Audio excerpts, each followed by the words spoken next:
Good Sunday morning, Northeast Ohio, wrapping up a week marked by the impeachment of a sitting U.S. president for only the third time in history. The next step, of course, will be the trial in the Senate once all the details are worked out. The last time this happened was 2 decades ago with President Bill Clinton. Ohio Governor Mike DeWine was then one of the Senate jurors. He found the president guilty in that trial, but he told me this week that was only after much soul searching.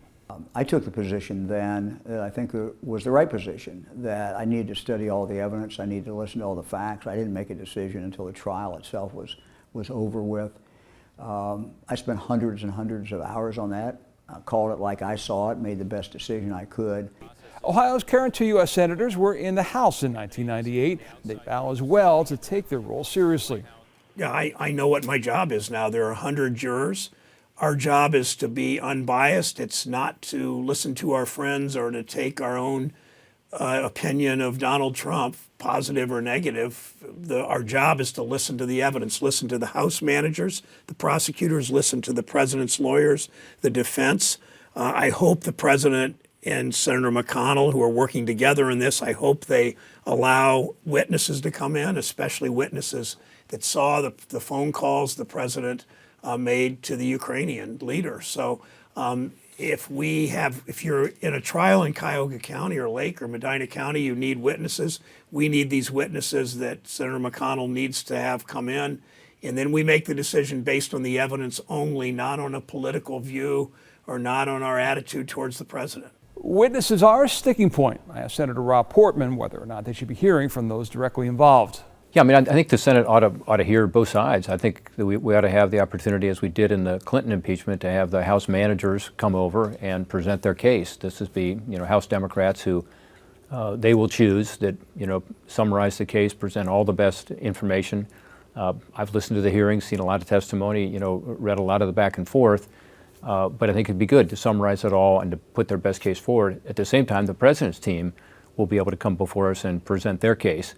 If at the end of that, as happened in the Clinton impeachment, there's additional information needed, then we could have additional testimony coming from other witnesses. In the middle of all this, the work of Washington does continue with a budget crisis averted this week. One of those helping the administration carrying out their work is Cleveland native Jerron Smith. Smith is deputy assistant to the president, specializing in urban affairs and revitalization, bringing, he told me, a little Cleveland perspective to Washington. I mean, every day I work in the White House, I'm bringing with me the experience I had living in communities like this.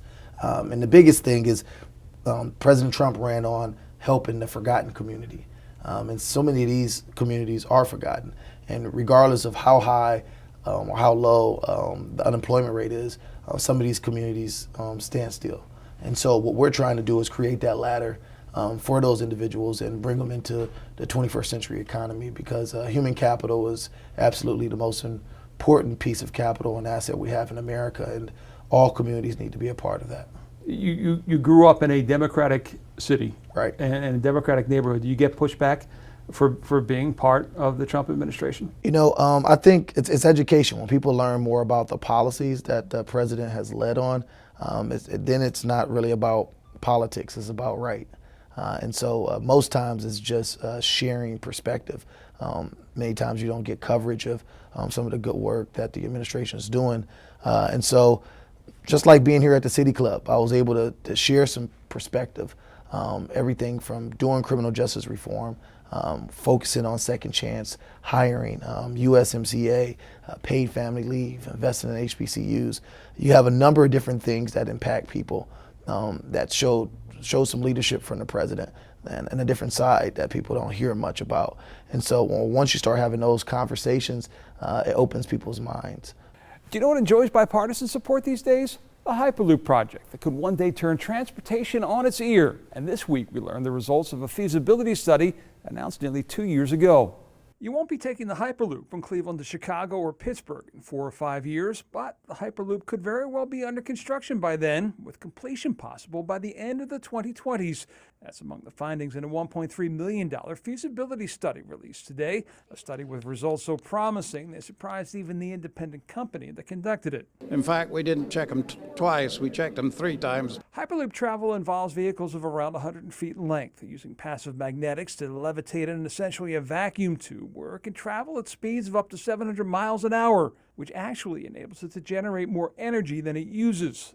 The most promising result in the study is it could be built and run using private dollars. This is the largest study that has ever been done on the Hyperloop system, and it confirms what we have been saying for a long time. It's an independent study that says that the system does not need any government subsidies, and that's a game changer when it comes to transportation. The study looked at a number of routes between Cleveland and Pittsburgh and Cleveland and Chicago, routes that would involve above and below ground paths at an average cost of construction around $50 million a mile. HTT has already completed the first full-scale capsule and test track in France, with human testing set to begin next year, with the man in charge as the first passenger. Well, I'm the founder, right? So when we're moving the first person, I think that should be me. All right, so what's next? Environmental impact studies, they tell me, as well as coming up with a regulatory framework. This is a new form of transportation. That should take about 3 or 4 years. Once that's done, construction should take about 6 years, and it's possible this could be up and running, they say, by the end of the next decade. With Democracy 2019, I'm John Kosich. Have a great holiday.